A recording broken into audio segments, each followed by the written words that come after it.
Okay. Welcome to Tony at 12. I'm Tony LeBlanc, and today I'm in conversation with Boley Smillie, CEO of Guernsey Post, and we're going to take a look at the postal service following COVID. Boley, good to see you. Hi, Tony. Good to see you. Thank you very much for sparing me some of your time. And okay.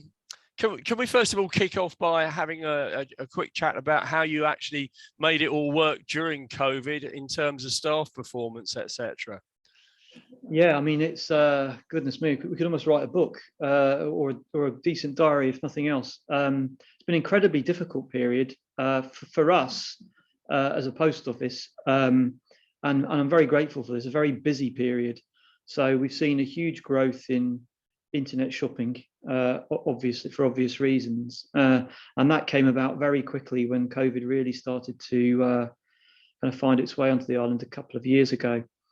So in that time, our staff have done brilliantly, really. We've asked a lot of them, both into sort of managing that extra volume and also, particularly in Guernsey, sort of changing the way that they worked. So we moved to, we've got one sorting office, but we moved to 5 different offices at one stage in the first year of COVID, just ensuring that people kept apart and were able to social distance and follow all the good advice, and they did brilliantly and just sort of got on with it, and throughout that time, relatively speaking, we've had very few cases within the team. And then of course the staff in Alderney do what they always do and just sort it out themselves. This is true. they just got on with it, and it's they're well used to it. So they're always dealing with kind of delays in terms of getting product to them, whether that's the sea, by sea or by air, and big peaks during the week and some days where there's less. But it's just like normal working for them, and they did a great job. Did you have a contingency plan, or did you just have to sort of say, well, let's try this, and this in terms of setting up the additional sorting offices?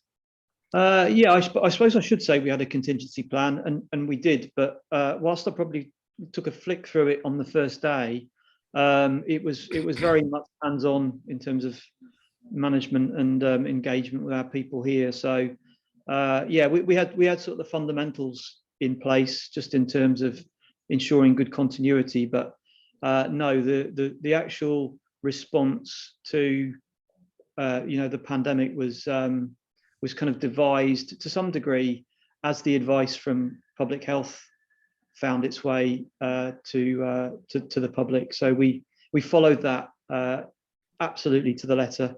And in many areas we went, certainly in the early days, we went even further, just ensuring extra precaution. And it really stood us in good stead. It made things very difficult, and it made the job a lot more difficult for a lot of my colleagues, but safety was the primary concern, and for that matter, it worked really well up until over the 2 years. We had a bit of an outbreak after this last Christmas, but before then we'd seen very, very few cases, and none of which from which we could tell were picked up at work. So for most people here, it became a bit of a we all had to carry on as key workers, but work, I'd like to think most people felt safe in that environment. Yeah, and the actual percentage of staff off at any one time was fairly low in relative terms. Well, yeah, I mean, we had there were a couple of big issues. So first of all was lockdown number 2 in Guernsey, which was just over a year ago now. I think it was end of January that started. Yeah. And that was very much it wasn't linked to the number of people that had COVID. It was linked to the kind of self-isolation requirements at the moment. So there are a couple of kind of high-profile events. One was the dance festival, and there was I think there was an outbreak at one of the pubs in town, and we seem to have a few people there. So dancing and drinking, Boley. Well, I'll let you make up which one. I'll make you make up which one it was. I don't think we had anyone at both, which is right. Well, that was something. But That was unfortunate, wasn't it?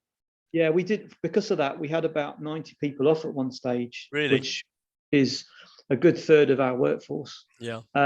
And half of those were just self-isolating. Half of those were possibly vulnerable, people that were we needed to protect. And then we've just had a much more stringent approach to sickness within the business. So any symptoms related to COVID, whether you had COVID or not, we were keeping people at home. So that was probably the toughest period. And then after Christmas, we had a few people. Well, there was a big uplift in the number of cases in Guernsey, and we were quite high absence again, not as high as back in last February, but that was a difficult period. But since then, it's leveled out, and we're as close to normality as we have been in 2 years. I would argue. That's good. That's good. Let's take a look now at the way in which the mail comes into the island. You use West Atlantic. Where do they operate from? So for us, the mail arrives from East Midlands. So each morning, the aircraft, operated, as you say, by West Atlantic, flies from East Midlands. So it's loaded by Royal Mail during the night. So as an example, on Tuesday night, right from early evening, the mail is loaded on that plane. It departs East Midlands about 5:20, arrives in Guernsey at 6:30 a.m.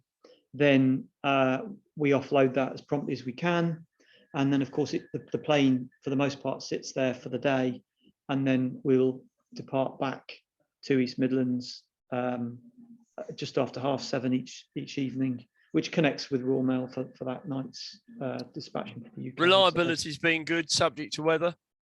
Do you know what? We've been through a very difficult period actually with reliability of transport, both in terms of air and sea, quite frankly. Yeah. A lot of it COVID related, but there've been a few technical issues as well.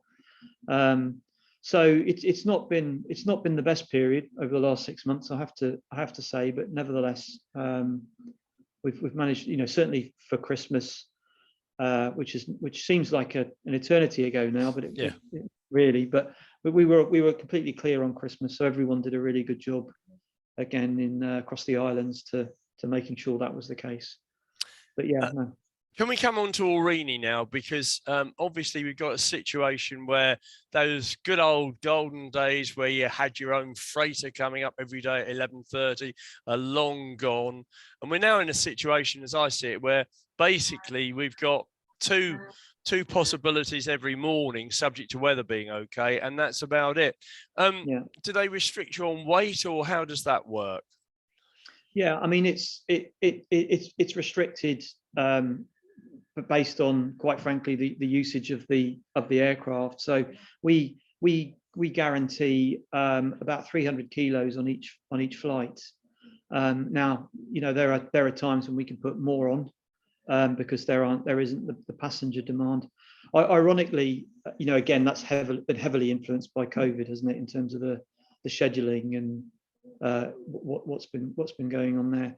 But ironically, the bigger problem these days for us, and this is a consequence of, I guess, the continued change in mail type that we receive. So over the last 2 years, we've seen about a 40% increase in the number of parcels we're handling, and that applies to Alderney as well.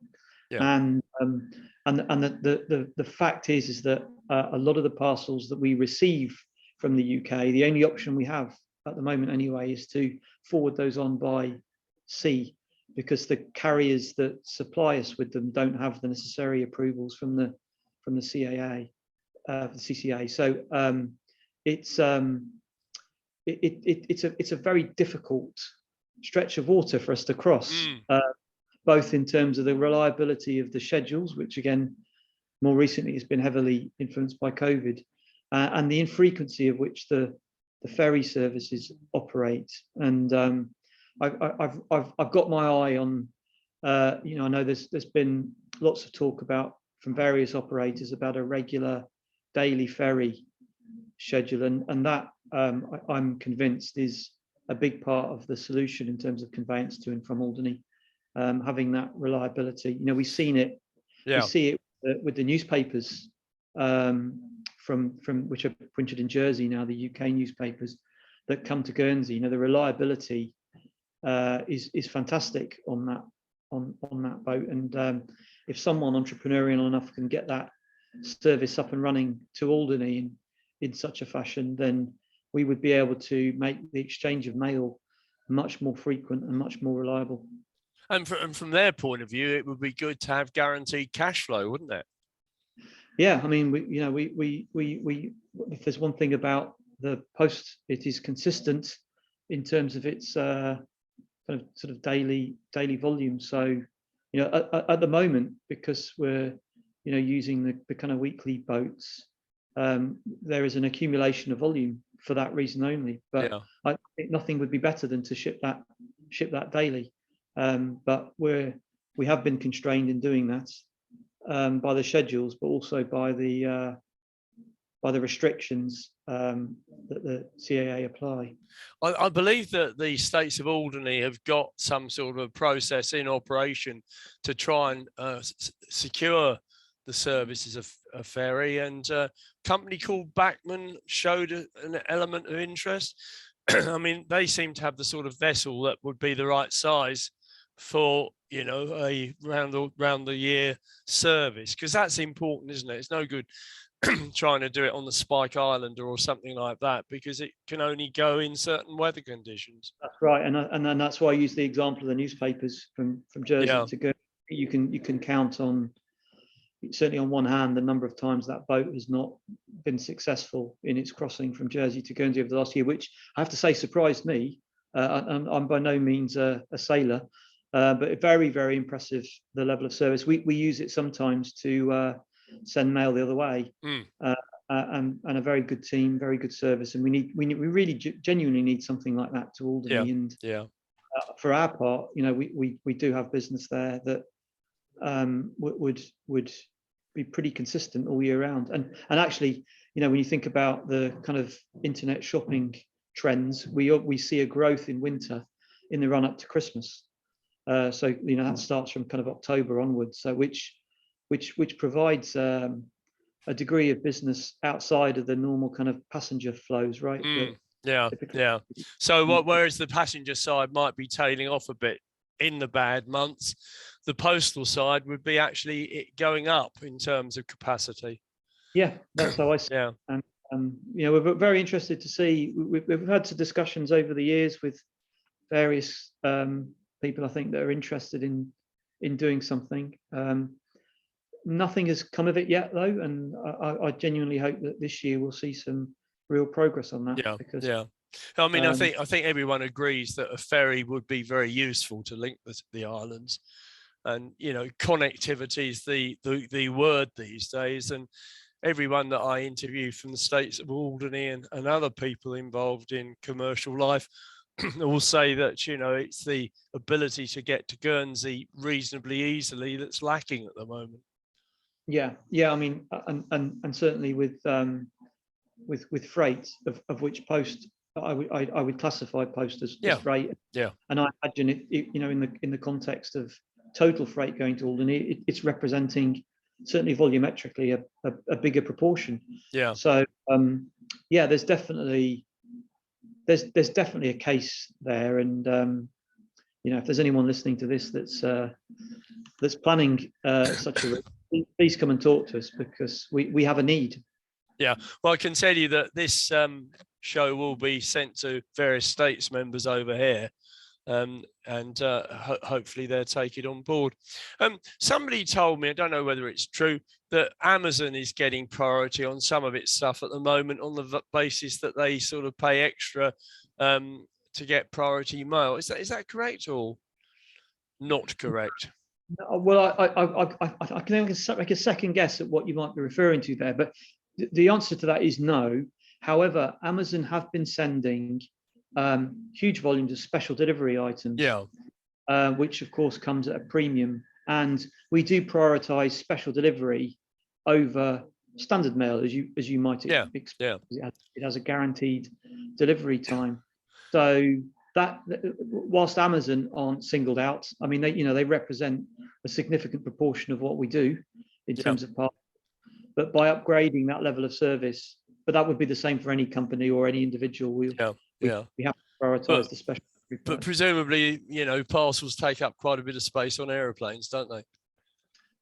Yeah, they do, but not at the expense of standard mail. Right. The problem with Amazon, and it's sort of typical of the issue I was talking about before. We get Amazon product from a range of different customers. Yeah. Only Amazon product that we get via raw mail can we send on the air by air. So everything else has to go up by the boat because of this issue with the.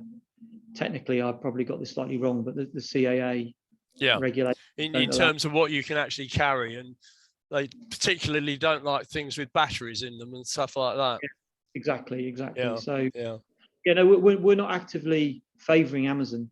No. And comparatively speaking, you can imagine a huge organisation like that doesn't necessarily pay more very easily anyway. So it's yeah, sure. Saturday deliveries, are they continuing? I mean, we had a situation over here in the past where the posties over here would run a Saturday parcel delivery service. That's continuing, is it? Yeah, that does, and that's across the islands as well. So we're getting busier and busier on Saturdays, to be honest. We don't deliver letters. No. For the most part, that change is probably 10 years ago that we made that. But on a commercial basis, we need to deliver parcels on a Saturday because our posting customers demand it. It's very much you could actually see more chance of parcel deliveries on a Sunday one day rather than anything less. But it's conversely, we're seeing very strong growth in parcels and very strong declines in letters. That's the crux of the challenges we face. Customs labels. All right if you've got a computer, but not so good if you haven't. And I know you've got that facility at the Alderney post office, which is on a stand, which for an old idiot like me is virtually impossible to work. But there's no way around that. Presumably this is it Brexit inspired or what? That's a good question, and I think partly, you're right. There's two things going on. First off, there's Brexit, and everything, without question, became more complicated to move around once that had happened. So that's a big component. The other aspect is that post traditionally has been exchanged through the various postal administrations around the world using, I guess, systems of declaration that are far kind of less detailed than freight. Yeah. And what we've seen over the last year or two is an alignment, and this is largely security led. We're seeing an alignment between kind of post and freight. So all of the kind of more simplistic declarations that we may have made in the past are gradually globally being reformed to be more in line with how freight is exchanged. So again, the combination of those two things means that it is just becoming more and more difficult to send things. And we've tried our best to kind of protect customers from that a little bit. But I take your point. The kind of iPad that we have available in the counters for people to complete their own submissions is certainly more than we've ever asked people to do in the past. But we are literally globally having to toe the line. Otherwise, it creates, we now have to effectively supply manifests to raw mail of what we're sending. So in turn, they can then advise their partners of what they're sending. And if the two things don't line up, then the product will get delayed. Yeah. It is complicated. And of course, a few years ago, we did have that problem, didn't we, where a load of stuff was getting to Heathrow Airport and getting stuck there. because of border control stroke customs, having insufficient information, presumably, but there we are. Sandpiper have now taken over the Alderney business. Now, of course, they've got quite a few sub-post offices in Guernsey, haven't they? Yeah, they do. Yeah, and we've been a partner with Sandpiper for a long time. Yeah, and I think on balance, that's a good news story for Alderney. Yeah. They know what they're doing. A retailer that's been in business as well for many years. So yeah, we're looking at it positively. Good. I hope everyone in Alderney is as well. But we're expecting at least the same levels of service that we've provided in the past. And yeah, the most important thing is that we keep a post office in the heart of the community there. Yeah. That's always a concern, and to make sure. But I suspect with Sandpiper we've got a partner that will last for some time. Yeah, which is good, which is what you want, isn't it? Continuity. Inflation, that horrible word, has suddenly become back into our vocabulary over the last, 6 months or something like that. Presumably that is going to affect your charges when you carry out a review. Yeah, I mean, funny enough, it depends how you measure inflation. The practical issues that are really impacting us are it's very rarely does local inflation have much of an effect. It's more kind of inflation in the UK. Yeah. Royal Mail, who are our biggest customer stroke supplier, however you want to describe that, are under privatized business. They're under significant financial pressure themselves, difficulties with their own business in terms of achieving efficiencies, and we've seen substantial kind of increases in rates over the last few years, which, to be fair, have been mirrored in their own domestic tariffs. So you just have to, if you look back at the cost of a stamp to the UK, or within the UK to the UK, the first class stamp, there's been no announcement this year about the rates, but we've seen in recent years inflation busting increases, and that will undoubtedly impact what we do. Unfortunately, we do everything we possibly can to mitigate by looking for efficiencies ourselves. We're also troubled, I suppose, by changes to the way that posts internationally handle the kind of exchange of mail. There's been a big debate over the last couple of years by a forum that's called the Universal Postal Union, the UPU, which is essentially representatives from it's actually a kind of subcommittee is not the wrong word, but a union mandated by the UN to govern how postal administrations how they manage the commercials between them. And we've seen significant reform of that kind of charging mechanism, which was led very much by the US, and their dissatisfaction, I guess, with how it was resulting in a lot of imports into the US from other countries. So those reforms we're starting to see hit us indirectly through Royal Mail. So sadly, the cost of everything is going up, isn't it? Yeah, of course. And post will be no exception. Yeah. How has the Royal Mail performed over the last year or so? Have you seen a decline in service, or is it still chugging along about the same old rate? They have certainly very been badly impacted by COVID. Yeah. So, I think as an organisation, that's hit them very, very hard in terms of not just staff absent for long periods, but deaths. Not a week went by when I wasn't hearing sad news about some postal workers and that's what made us very grateful for the way that, quite frankly, COVID was managed on the islands, that for long periods we were shielded from that with no cases. So their quality has, without question, been adversely impacted by huge absence levels and the broader impact of COVID. Like us, they've seen considerable growth in parcels and considerable decline in letters, which I think to some degree financially has been a boost to them, but kind of masks the underlying challenges that posts have these days. So the real acid test for Royal Mail will be how they perform over the next year or two. Yeah. After a period when most of us have just been concentrating on sort of keeping the lights on and make sure we're delivering some sort of level of service. But it's such a fantastic business, Royal Mail. I would say that, I suppose. But it is. I think it struggles to keep pace. Very complex business, isn't it? Really.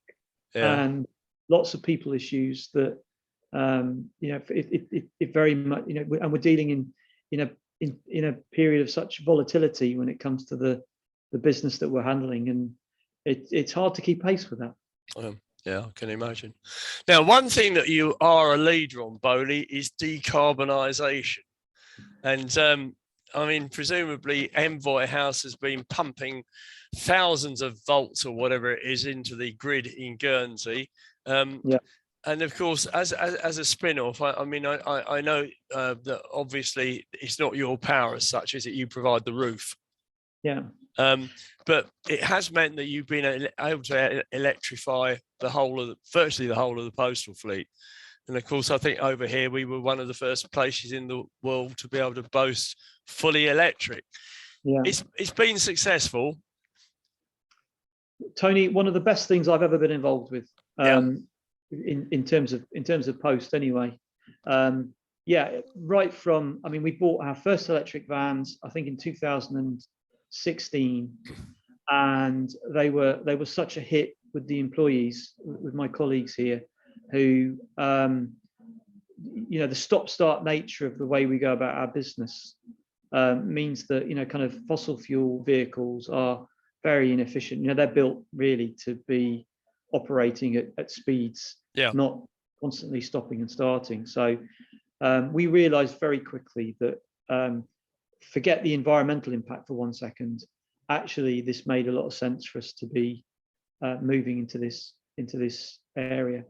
And then actually we did start taking the environment more into consideration and realized, certainly a good lesson for me, that quite often we think of environmental initiatives as things that cost us. So we're trading off looking after the environment for extra cost somewhere along the lines. Yeah. In reality, there's quite a lot you can do that not only saves you money, but improves your impact on the environment as well. So we started the journey into electric vehicles for the reasons that, actually it improved our costs, and it was actually a more practical vehicle for us to use. And by the way, there's some environmental benefit on the side. And as we progressed, actually we realized that all those three things could exist together quite neatly. Yeah. And then, as you say, I was keen to come up with a world first at some point in my career. So why not Alderney? Electrifying the Alderney fleet was the quickest and easiest thing we could do, and I think those have been well received. They have, yeah. In Guernsey, you're right. The next stage. So once we achieved all of our delivery fleet are electric vehicles, and at the same time we had an arrangement with Guernsey Electricity where we installed a solar panel on the roof of our headquarters here. At the time, it was the biggest one in the Channel Islands. I don't know if it still is, but it certainly was. It certainly was very positive, and it's generated more electricity than we have used in terms of the production required to keep that fleet running. So, really positive. Yeah, really positive. It's all win-win-win, isn't it? Really, but if you sort of compare the cost of the diesel fleet, are you able to sort of say, the cost is now running at X% less than the diesel fleet? I mean, it must be substantially less. I can give you a few examples. Really positive. So first of all, the one of the key benefits is we are saving about 35% on our servicing and maintenance of the vehicles. So the simplest, I'm no mechanic, but the simple premise is there's far less that can go wrong with an electric vehicle. And those costs fell out. You know, we could see that every time we bought a next round of electric vehicles, the servicing and maintenance costs just dropped off. So we've saved a significant proportion there. And then the other component is, of course, the cost of fueling the vehicles, and that is probably best described for every mile when we're using diesel. It was costing us about 25p, 26p a mile. Yeah. And now more like 3p. That's incredible. So, you know, we're offsetting that against, of course, the higher capital cost of buying the electric vehicles. They're more expensive to buy at the beginning, but within sort of 3 to 4 years, we're seeing a payback on that investment, which exceeded what we'd hoped for. So it has been such a successful thing. It's tailed off a bit now, but you know, over the last couple of years, or certainly just prior to COVID, we were getting quite a lot of interest globally in terms of what we'd done there. There wasn't a week went by that I wasn't getting another post office or another logistics company phoning and saying, look, you know, can you help us with our business plan to do the same, which we did. So a real success. And the great thing, the most important thing, is it came from the idea of our employees here. So I take no credit for that. You know, that we were encouraged to move into the electric vehicles by our employees. Yeah. We're encouraged to look at solar. We did both. Fantastic initiatives, and that they've helped the environment and helped us as a business manage our costs. Yeah, and I mean, when you're talking in terms of the cost per mile reducing by the amount you've just stated, that must, you know, help the old bottom line quite a bit, I guess. Well, I'm a big advocate of it now, and you know, if there's any companies out there listening to this that are just not sure, give us a call. Yeah. I'm absolutely sure our experience would convince most businesses that use vehicles fairly frequent. Obviously, the more you use them, the better. Yeah. Because you're effectively, you're saving by miles. But yeah, no, an absolute success for us, that, and one I'm proud of. I know one of the side businesses of Guernsey Post is Philately, but you're not collecting stamps yourself these days, I don't think. Quite intrigued to see the latest theme, which is food. Yeah. Was that your idea? No, it's no. I'm only ever aligned myself with the popular ones. Okay. No, but they're never my ideas. We have a committee actually that considers the kind of program each year, and we take it. I'm on that committee. We take soundings from all the states of Alderney as well. So we obviously involve Alderney, and particularly the stamp issues which bear the Alderney name. Yeah. And then we're also influenced by organisations like the UPU, who kind of set themes that we all try and follow to create kind of globally a kind of try and find collector interests. So I guess, you know, the perfect issue is one that is appealing to stamp collectors, but maybe is also appealing to enthusiasts in terms of the subject matter. So the one example I always give around sort of stuff like that is there's quite a strong set of collectors that collect anything with lighthouses on them. Right. So when we produce a set of stamps with a lighthouse on, then we're appealing to at least two markets. We're appealing to stamp collectors, and I'm sure there's a proper name for lighthouse enthusiasts. Somethingologists. Yeah. So that's good. Subject matter with the royal family, you know, that always goes well, I guess. Yeah. Oh yeah. Yeah. Anything, sorry. Anything with the Queen. Yeah, absolutely. And also the other thing that you offer is foreign exchange, and you're fairly competitive on that, aren't you? You Yeah, I don't mean, charge commission. I tell you, if there's one business you didn't want to run during COVID, it's a foreign exchange business. Right. We haven't seen much business in that area over the last 2 years, with literally no one going on holiday. But that's starting to pick up now. Yeah.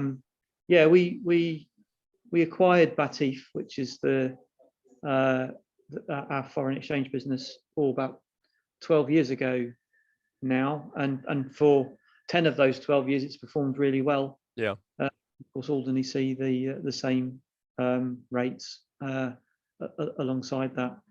So we'll be interested to see how that evolves as people start to become more comfortable with travel. Again, obviously, the other pressure on that part of the business was that people are becoming less reliant on cash. Lots of people have got these currency cards these days that make life a little bit easier, but nevertheless, it's still an important part of our, much like Philately. The 1980s were the height of the philatelists, but it's still an important part of what we do, as is foreign exchange. Yeah. Finally, Boley, the UK post office scandal. Yeah, it's pretty terrible how this all happened.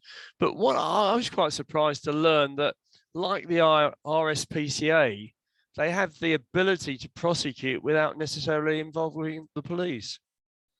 Yeah, I mean, really shocking. I think I must say the not just the issue itself, but how long that has been going on for. And I'm not just saying this. We it's nothing to do with us. We don't operate the.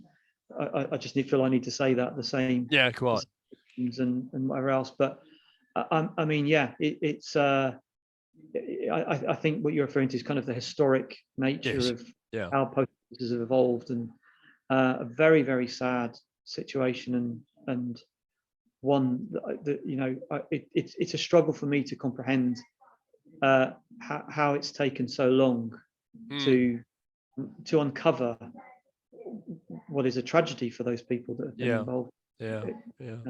Really, really sad. But there we are. It's incredible that a software company can convince the client that there's nothing wrong with the software. I don't understand the complexity myself. No, I couldn't see it. And you'd have thought that in any event, if they were having to pay their own money in to balance the books, the money that was already in the system should have showed up somewhere. I mean, it just seems too simple for it to go wrong. But what I would say is that, and this is the same for any sub offices. I would say this, but post offices are right at the centre of little communities, villages like that. And generally speaking, the people that run them are, considered to be some of the most honest, hardworking people among them. When they're tainted with those sorts of accusations, I can't imagine what it was like for them, and to have to live with that for such a long period of time. Before finally starting to see, that uncovered, and thank goodness it is. Yes, absolutely. Couldn't agree more with you on that one. So there we are. We're 2 months into 2022. You're fairly optimistic for the future? Yeah, I mean, we've got some really big projects that we're working on. So, and in Guernsey, we'll hopefully invest in some new parcel sorting equipment over the next 12 months. And that's driven by the huge volumes that we're seeing, and the need for us to be more efficiency. So we're seeing lots and lots of changes, which is in turn going to require us to evolve as I'd like to think we become fairly good at. How many years have you been with them now? Well, actually, last year I celebrated my, I should say that I should whisper this, but my 30-year anniversary. 30? Yeah, you gave yourself a gold watch, I trust. No, no. But I was going to say, when you entered it as a young man, you wouldn't have believed then the sort of revolution that you've gone through in terms of the way it's all panned out. I'm sure your listeners won't want me to bore them with my personal story, but I started at Guernsey Post in '91, straight from secondary school, For me, it was a summer job. Yeah. I wasn't the slightest bit interested in forging a career with Guernsey Post. I planned to do other things.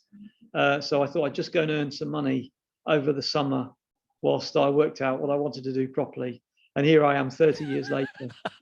But you are the chief executive, Boley. Yeah. It's a great industry and one I've come to love, and a great company. And it really is. There's no 2 days have been the same. But no, I never imagined being here prior to my time. But it's like that for a lot of people. You know, I having done 30 years, there's still a lot of people ahead of me here in terms of the level of number of years service they've given. Still the new boy by some. Well, thanks ever so for sparing me some time. As ever, it's a great pleasure to have a chat with you about things, and I hope to see you later on in the year.